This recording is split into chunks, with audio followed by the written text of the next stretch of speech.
Praise the Lord. ಕರ್ತನ ನಾಮಕ್ಕೆ ಸ್ತೋತ್ರವಾಗಲಿ. Happy New Year. ಹೊಸ ವರ್ಷದ ಶುಭಾಶಯಗಳು. Rejoice and say Happy New Year. ಸಂತೋಷದಿಂದ ಹೇಳಿರಿ ಹೊಸ ವರ್ಷದ ಶುಭಾಶಯಗಳು. I never speak every time with something else. I never found. ನಾನು ಏನೋ ಒಂದು ಮಾತನಾಡುವುದಿಲ್ಲ, ಗೊತ್ತಿಲ್ಲದೆ ಇರೋದು ನಾನು ಮಾತನಾಡುವುದಿಲ್ಲ. But I know the Lord's voice. ಆದರೆ ನನಗೆ ಕರ್ತನ ಒಂದು ಶಬ್ದ ಗೊತ್ತಿದೆ. That's the spirit I speak now. ಆ ಒಂದು ಆತ್ಮದಿಂದಲೇ ನಾನು ಮಾತನಾಡುತ್ತಿದ್ದೇನೆ. When I stand here, I am not standing with my plan, my ideas and my words.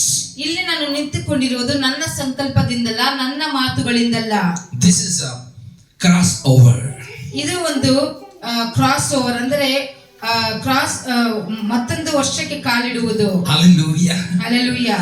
There the Bible says the crossover has happened from Egypt to Canaan. ಸತ್ಯವೇದದಲ್ಲಿ ಹೇಳಲ್ಪಟ್ಟಿದೆ ಈಜಿಪ್ಟಿಂದ ಒಂದು ಕಾನಾನಿಗೆ ಯಾವ ರೀತಿಯಲ್ಲಿ ಅವರು ನಡೆದರು ಎಂಬುದಾಗಿ. And the blessed land called honey and milk will flow. That place will call promised land. ಆ ಒಂದು ದೇವರು ವಾಗ್ದಾನ ಮಾಡಿದ ಒಂದು ಜಾಗ ಅದು ಕಾನಾನ್ ಎಂಬ ಜಾಗ.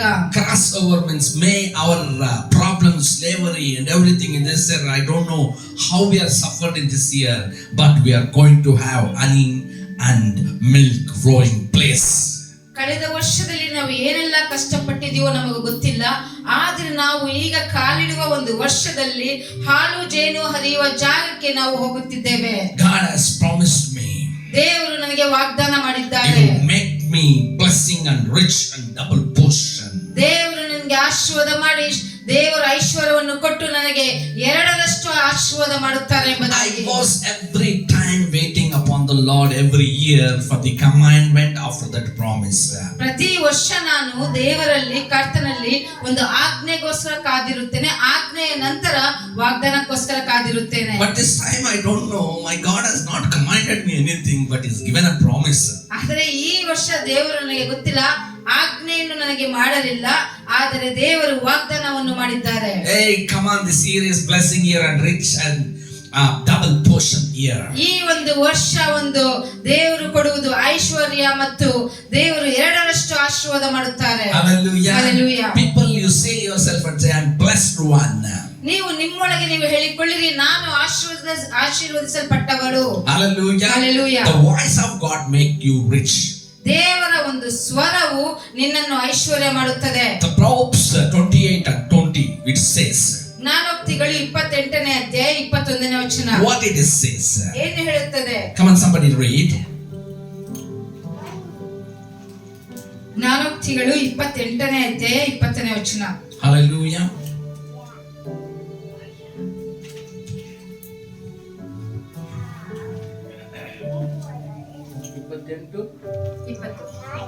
A faithful man shall abide with blessings, but he hath make her to be rich shall not be inconvenient.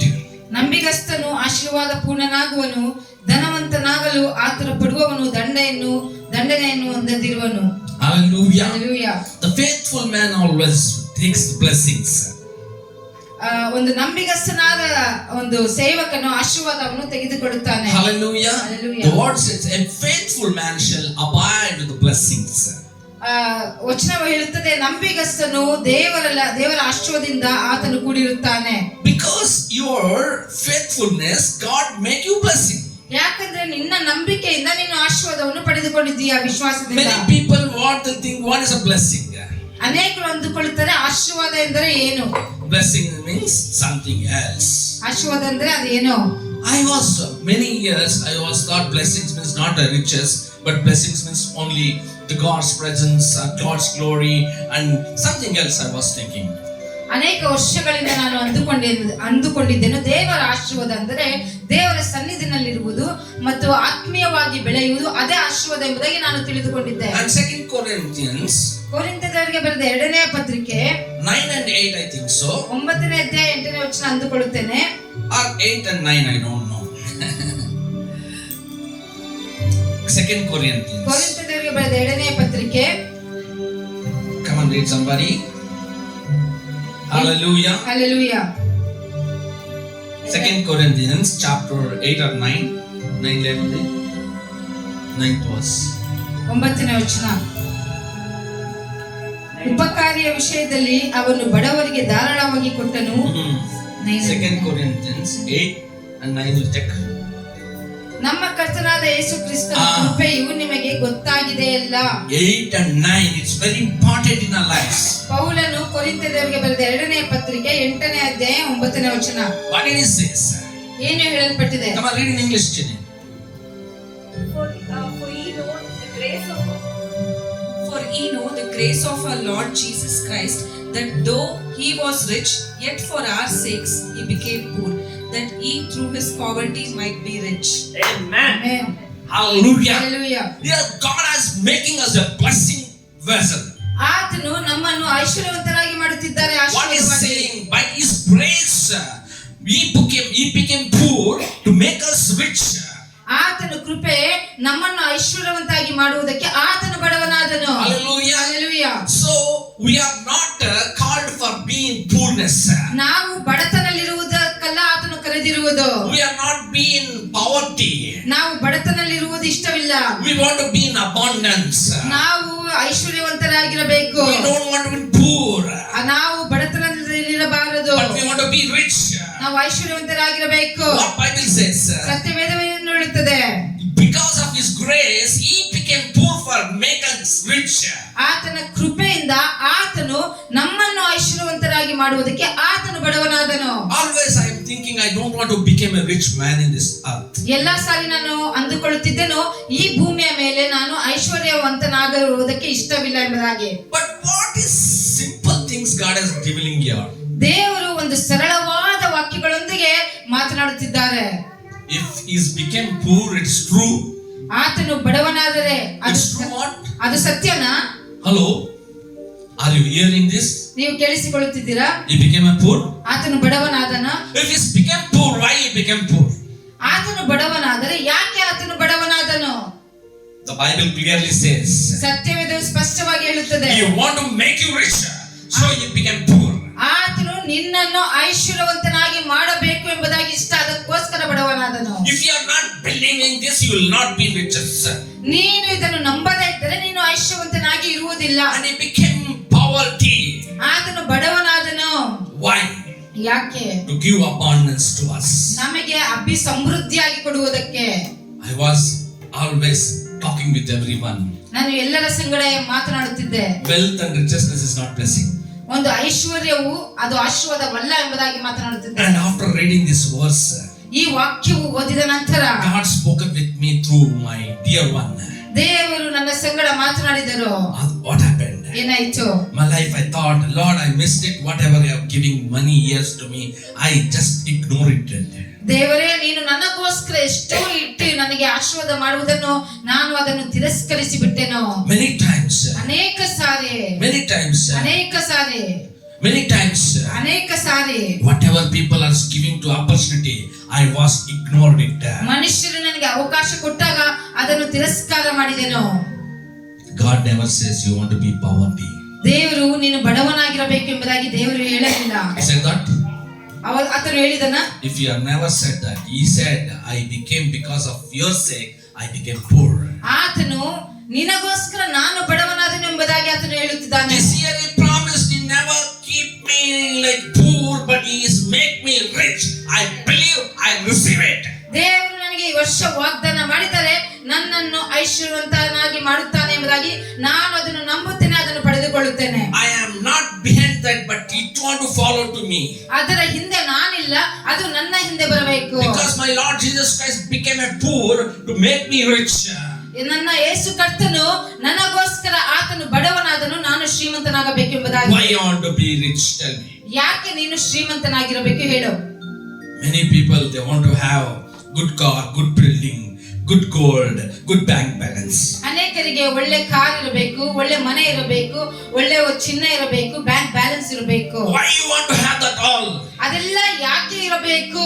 No, showing some others who don't have that much. ಯಾರ ಹತ್ರ ಇಲ್ಲವೋ ಅವರ ಮುಂದೆ ತೋರಿಸಿಕೊಳ್ಳುವುದಕ್ಕ. I am well settled, you know, I have building, I have owners, I have car, I have gold. ನಾನು well settle ಆಗಿದ್ದೇನೆ, ನನಗೆ car ಇದೆ, ಮನೆ ಇದೆ, ನನಗೆ ಚಿನ್ನ ಇದೆ ಎಂಬುದಾಗಿ. I have nothing lacking, ನನಗೆ ಯಾವುದು ಕೊರತೆ ಇಲ್ಲ. God became poor to make you rich, not to be your riching, but you want to make many to rich. ದೇವರು ಬಡವನಾಗಿದ್ದು ನಿನ್ನನ್ನು ಶ್ರೀಮಂತಿಗೆ ಮಾಡುವುದಕ್ಕೆ ಮತ್ತು ನೀನೇ ಶ್ರೀಮಂತನಾಗಿರುವುದಕ್ಕಲ್ಲ, ನೀನು ಅನೇಕರನ್ನು ಶ್ರೀಮಂತಿಗೆ ಮಾಡಬೇಕು. But what is the righteousness God has given to you? ಆ ಏನು ಐಶ್ವರ್ಯವ ದೇವರು ನಿನಗೆ ಕೊಟ್ಟಿದ್ದಾರೆ. Through that righteousness He has given His life to you. ಆತನ ಐಶ್ವರ್ಯದ ಮುಖಾಂತರವಾಗಿ ಆತನ ಜೀವನವನ್ನೇ ಕೊಟ್ಟಿದ್ದಾರೆ. What happened? ಏನಾಯ್ತು? He became a good giver. ಆತನು ಒಳ್ಳೆ ಕೊಡುವಾತನಾದನು. He became a savior of your life. ನಿನ್ನ ಜೀವನಕ್ಕೆ ರಕ್ಷಕನಾದನು. Hallelujah. Hallelujah. He has given His life to you. ಆತನು ಆತನ ಜೀವನವನ್ನೇ ನಿನಗೆ ಕೊಟ್ಟಿದ್ದಾನೆ. He became poverty because He is given to abundance to you. ನಿನಗೆ ಸಮೃದ್ಧಿಯಾಗಿ ಕೊಟ್ಟಿದ್ದಕ್ಕೆ ಆತನು ಬಡವನಾದನು. What Isaiah says, 61. Hallelujah. ಯೆಶಾಯ ಪ್ರವಾದನೆ ಗ್ರಂಥ 61ನೇ ಅಧ್ಯಾಯದಲ್ಲಿ ಏನು 7ನೇ ವಚನ, 7th verse. 61ನೇ ಅಧ್ಯಾಯ 7ನೇ ವಚನ. What it says? Isaiah, ನಿಮಗಾದ ಅವಮಾನಕ್ಕೆ ಬದಲಾಗಿ 2ರಷ್ಟು ಮಾನವನ್ನು ಹೊಂದುವಿರಿ. ನಾಚಿಕೆ ಪಟ್ಟದಕ್ಕೆ ಪ್ರತಿಯಾಗಿ ಇವರು ತಮ್ಮ ಸ್ವಾಸ್ಥ್ಯದಲ್ಲಿ ಹಿಗ್ಗುವರು. ಹೀಗೆ ತಮ್ಮ ದೇಶದಲ್ಲಿ 2ರಷ್ಟನ್ನು ಅನುಭವಿಸುವರು. ಇವರಿಗೆ ಶಾಶ್ವತ ಸಂತೋಷವಾಗುವುದು. Hallelujah. Hallelujah. Many places from 1 year we have ashamed. ಅನೇಕ ಜಾಗದಲ್ಲಿ ನಾವು ಅವಮಾನ ಪಟ್ಟಿದ್ದೇವೆ. Many people neglected us. ಅನೇಕರು ನಮ್ಮನ್ನು ತಿರಸ್ಕರಿಸಿದ್ದಾರೆ. Many people ignored us. ಅನೇಕರು ನಮ್ಮನ್ನು ತಿರಸ್ಕರಿಸಿದ್ದಾರೆ. Many people cursed us. ಅನೇಕರು ನಮಗೆ ಶಾಪವನ್ನು ಹಾಕಿದ್ದಾರೆ. God's promise here, what is saying? ದೇವರ ವಾಗ್ದಾನವು ಇಲ್ಲಿ ಏನು ಹೇಳಲ್ಪಟ್ಟಿದೆ? ಹೌದು. For your shame ye shall have double, and for confusion they shall rejoice in their portion. Therefore in their land they shall possess the double. Everlasting joy shall be unto them. Hallelujah. Hallelujah. God before your enemies He will give the double portion. ದೇವರು ನಿಮ್ಮ ಶತ್ರುಗಳ ಮುಂದೆನೇ ನಿಮಗೆ 2ರಷ್ಟು ಕೊಡುತ್ತಾರೆ. Wherever you are insulted, wherever you are ashamed, God going to rejoice in this place. God going to honor you in this place.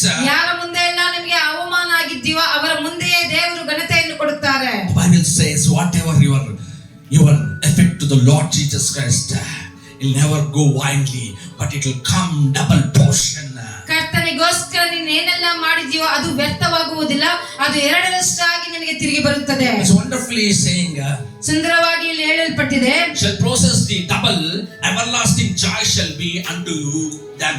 ದೇಶದಲ್ಲಿ 2ರಷ್ಟನ್ನು ಅನುಭವಿಸುವಿರಿ, ಇವರಿಗೆ ಶಾಶ್ವತ He is ಸಂತೋಷವಾಗುವುದು. telling wherever you are landing, ಆತನು ಹೇಳುತ್ತಿದ್ದಾನೆ, ಎಲ್ಲೆಲ್ಲ ನೀನು ಕಾಲಿಡುತ್ತೀಯೋ the joy will be double portion in that place. ಆ ಜಾಗದಲ್ಲಿ ಸಂತೋಷವು 2ರಷ್ಟಾಗುವುದು. That honor will be double portion in that area. ಆ ಜಾಗದಲ್ಲಿ ಘನತೆಯು 2ರಷ್ಟಾಗುವುದು. You believe, you see the glory of God, the promise of the Lord in this year. ನೀನು ನಂಬಿದರೆ ದೇವರ ಮಹಿಮೆಯನ್ನು ನೋಡ್ತೀಯ ಮತ್ತು ಈ ವಾಗ್ದಾನವನ್ನು ನೀನು ಅನುಭವಿಸುತ್ತೀಯ. Many people insulted and confused you.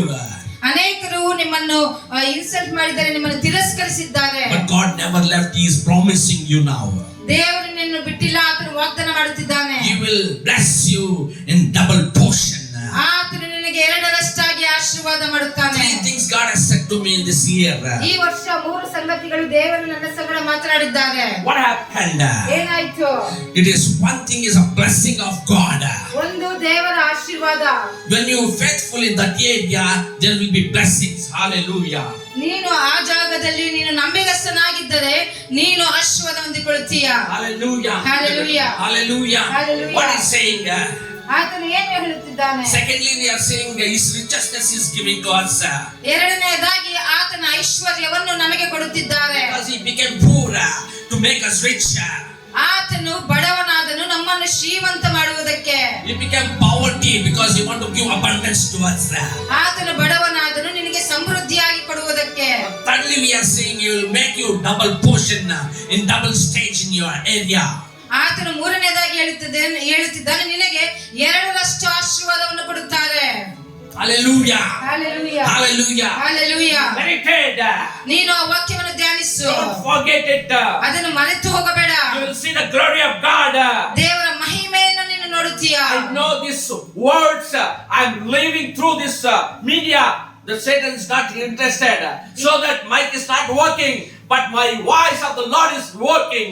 ಈ ಮಾತುಗಳು ಮೀಡಿಯಾ ಮುಖಾಂತರವಾಗಿ ದೇವರು ಇದನ್ನು ಬಿಡುಗಡೆ ಮಾಡುತ್ತಿದ್ದಾನೆ.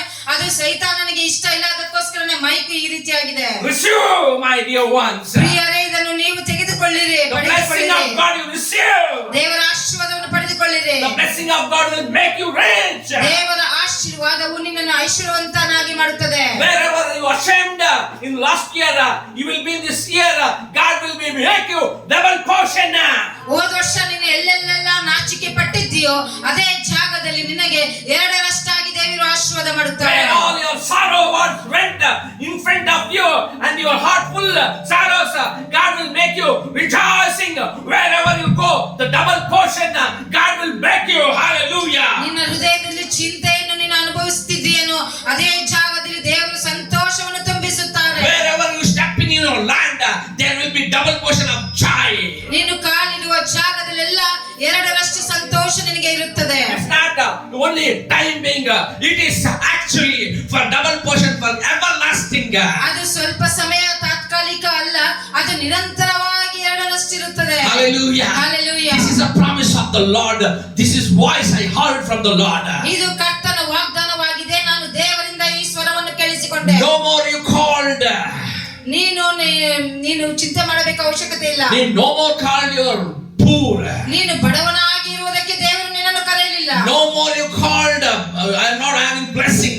ನೀ ನನಗೆ ಆಶೀರ್ವಾದವಿಲ್ಲ ಎಂಬುದಕ್ಕೆ ಹೇಳುವುದಕ್ಕೆ ನಿನ್ನನ್ನು ಕರೆದಿಲ್ಲ. No more you speak about I don't have anything, but you have all the things double and double and double. ನನಗೆ ಏನು ಇಲ್ಲ ಎಂಬುದಾಗಿ ಹೇಳಿಕೊಳ್ಳುವ ಅವಶ್ಯಕತೆ ಇಲ್ಲ, ಯಾಕಂದ್ರೆ ದೇವರು ಎಲ್ಲವನ್ನು ಎರಡರಷ್ಟಾಗಿ ಕೊಡುತ್ತಾರೆ. Hallelujah. Hallelujah. Hallelujah. Hallelujah. Raise and say happy new year for blessing and riches and double portion for my life. ಸಂತೋಷದಿಂದ ಹೇಳಿರಿ, ಹೊಸ ವರ್ಷದ ಶುಭಾಶಯಗಳು ನನ್ನ ಜೀವನದಲ್ಲಿ ಎರಡರಷ್ಟು ಆಶೀರ್ವಾದ ದೇವರ ಐಶ್ವರ್ಯವನ್ನು And I'm telling you, my dear ones, God has not given riches to enjoy yourself, enjoy your family, but invest to the kingdom of God. Always I say. ಪ್ರಿಯರೇ, ನಾನು ಹೇಳುತ್ತೇನೆ, ದೇವರು ನಿನಗೆ ಐಶ್ವರ್ಯವನ್ನು ಈ ಲೋಕದಲ್ಲಿ ಎಂಜಾಯ್ ಮಾಡುವುದಕ್ಕಲ್ಲ, ದೇವರ ಒಂದು ರಾಜ್ಯಕ್ಕೋಸ್ಕರ ಕೊಡುವುದಕ್ಕಾಗಿ When ಕೊಟ್ಟಿದ್ದಾನೆ. you invest, it will not get any loss to you. ದೇವರ ರಾಜ್ಯಕ್ಕೆ ನೀನು ಇನ್ವೆಸ್ಟ್ ಮಾಡುವುದಾದ್ರೆ ನಿನಗೆ ಯಾವ ಕೊರತೆಯೂ ಲಾಸು ಆಗುವುದಿಲ್ಲ. There will be property in the family. ಕುಟುಂಬದಲ್ಲಿ ಒಂದು ಆಸ್ತಿ ಇರುತ್ತದೆ. What happens? ಏನಾಗುತ್ತದೆ? They will share equal to all children's. ಎಲ್ಲಾ ಮಕ್ಕಳ ಸಂಗಡ ಅವರು ಸರಿಸಮವಾಗಿ ಹಂಚಿಕೊಳ್ಳುತ್ತಾರೆ. But you are giving to God? ಆದ್ರೆ ನೀನು ದೇವರಿಗೆ ಕೊಡುತ್ತಿದ್ದೀಯಾ? You are a liar. ನೀನು ಸುಳ್ಳುಗಾರ. You are a robber. ನೀನು ಒಂದು ಕಳ್ಳನು. Because God says God's property want to go to God. ಆ ದೇವರು ಹೇಳುತ್ತಿದ್ದಾರೆ, ದೇವರ ಆಸ್ತಿಯು ದೇವರಿಗೆ ಹೋಗಬೇಕು. But you are not giving to God, but you are spending everything for your sons and daughters. ಆದ್ರೆ ನೀನು ದೇವರಿಗೆ ಮಾತ್ರ ಕೊಡುವುದಕ್ಕೆ ಇಷ್ಟ ಇಲ್ಲ, ಮಕ್ಕಳಿಗೆ ಎಲ್ಲರಿಗೂ ಕೊಡುತ್ತೀಯಾ? Even whatever the thing is said to me, I will share my wife and my children, but also one thing I want to give God's. ನನ್ನ ಹೆಂಡತಿ ಮಕ್ಕಳಿಗೆ ನಾನು ಹಂಚಿಕೊಳ್ಳುತ್ತೇನೆ, ಆದರೆ ಒಂದು ಭಾಗ ನೀನು ದೇವರಿಗೆ ಕೊಡಬೇಕು. This year don't forget to invest to the kingdom of God, my dear ones. ಪ್ರಿಯರೇ, ಈ ವರ್ಷ ನೀವು ಮರೆತು ಹೋಗಬೇಡಿರಿ, ದೇವರ ರಾಜ್ಯಕ್ಕೋಸ್ಕರ ಕೊಡುವುದಕ್ಕಾಗಿ. When you are never forgetting to give the kingdom of God, you will be richly blessed. ದೇವರ ರಾಜ್ಯಕ್ಕೆ ಕೊಡುವುದಕ್ಕೆ ನೀನು ಯಾವಾಗ ಮರೆತು ಹೋಗುವುದಿಲ್ಲವೋ ನಿನ್ನ ಜೀವನದಲ್ಲಿ ದೇವರ ಐಶ್ವರ್ಯವಂತನಾಗಿ Every time double portion, double portion, double portion. ಪ್ರತಿ ಸಾರಿ ಎರಡರಷ್ಟು. Every place double portion. ಪ್ರತಿ ಜಾಗದಲ್ಲಿ ಎರಡರಷ್ಟು. Wherever you go, there will be a double portion. ನೀನು ಎಲ್ಲೇ ಹೋಗು ಎರಡರಷ್ಟು. Hallelujah. Hallelujah. Receive these blessings in your life. ಈ ಆಶೀರ್ವಾದವನ್ನು ನಿನ್ನ ಜೀವನದಲ್ಲಿ ಪಡೆದುಕೋ. I saw many people who have invested into the Lord, the kingdom of God. They blessed more richly. ನಾನು ಅನೇಕರನ್ನು ನೋಡಿದ್ದೇನೆ, ದೇವರ ರಾಜ್ಯಕ್ಕೋಸ್ಕರ ಬಿತ್ತಿದವರು ಅನೇಕವಾಗಿ ಆಶೀರ್ವಾದ ಹೊಂದಿಕೊಂಡಿದ್ದಾರೆ. Many people, I heard the testimonies. ಅನೇಕರ ಒಂದು ಸಾಕ್ಷಿಯನ್ನು ನಾನು ಕೇಳಿಸಿಕೊಂಡಿದ್ದೇನೆ. Pastor, brother, Anna, I don't know how this got. I'm not capable person to have this job. Pastor, ಬೋಧಕರೇ, ನಾನು ಈ ಕೆಲಸವನ್ನು ಪಡೆದುಕೊಳ್ಳುವ ಒಂದು ಯೋಗ್ಯತೆ ನನಗೆ ಇಲ್ಲ, ಆದರೆ ದೇವರು ನನಗೆ ಕೊಟ್ಟಿದ್ದಾರೆ. Your faithfulness God has seen. ದೇವರು ನಿನ್ನ ವಿಶ್ವಾಸವನ್ನು ನಂಬಿಗಸ್ತನೆ ನೋಡಿದ್ದಾರೆ. And He blessed you. ನಿನ್ನನ್ನು ಆಶೀರ್ವಾದ ಮಾಡಿದ್ದಾರೆ. And when you're in everything you are correct, God has made poor situation to rich situation. ಪ್ರತಿಯೊಂದರಲ್ಲೂ ದೇವರು ನೋಡಿ ನಿನ್ನ ಸರಿಯಾದದನ್ನು ನೋಡಿ ಬಡತನದಿಂದ ಐಶ್ವರ್ಯವಂತನಾಗಿ ಮಾಡಿದ್ದಾರೆ. And even He is giving every time double portion because He loves you more. ಪ್ರತಿ ಸಾರಿ ನಿನಗೆ ಎರಡರಷ್ಟನ್ನು ಕೊಡುತ್ತಿದ್ದಾರೆ, ಯಾಕಂದ್ರೆ ನಿನ್ನನ್ನು ಆತನು ತುಂಬಾ ಮಾಡುತ್ತಾನೆ. Hallelujah. Hallelujah. You will receive this blessing now. ಈ ಸಮಯದಲ್ಲಿ ಆಶೀರ್ವಾದವನ್ನು ನಾವು ತೆಗೆದುಕೊಳ್ಳೋಣವಾ? Close your eyes and look. ಕಣ್ಣುಗಳನ್ನು ಮುಚ್ಚಿ ನಾವು ದೇವರ ಕಡೆ ನೋಡೋಣ. Gracious Heavenly Father, ಕೃಪೆಯುಳ್ಳ ಪರಲೋಕದ ತಂದೆ, I know Lord, ನನಗೆ ಗೊತ್ತು ಕರ್ತನೆ, this is your voice. ಇದು ನಿನ್ನ ಶಬ್ದ. You promised us. ನೀನು ನಮಗೆ ವಾಗ್ದಾನ You are ಮಾಡಿದ್ದೀಯ. going to fulfill. ನೀನು ಅದನ್ನು ನೆರವೇರಿಸುತ್ತೀಯ. Some people are still disturbed for the credits. They have financial struggles and everything. I'm telling this year, the year of breakthrough for financial situation and everything in every area of your life. ಅನೇಕರು ಸಾಲದಲ್ಲಿ ಸಂಕಷ್ಟದಿಂದ ಇದ್ದಾರೆ. ನಾನು ಹೇಳುತ್ತಿದ್ದೇನೆ, ಈ ವರ್ಷ ಪ್ರತಿ ಒಂದಕ್ಕೂ ಒಂದು ಬಿಡುಗಡೆಯ ವರ್ಷ. You are counting thousands of rupees every month. You go into your promotion will be, you count lakhs together. ನೀನು ಸಾವಿರ ಗಟ್ಟಲೆ ಎಣಿಸುತ್ತಿದ್ದೀಯಾ, ಆದರೆ ಬರುವ ದಿನಗಳಲ್ಲಿ ಲಕ್ಷ ಗಟ್ಟಲೆ ಎಣಿಸುವಾಗಿ ದೇವರು ಮಾಡುತ್ತಾರೆ. And you're counting lakhs together every month. You are going to see crores together.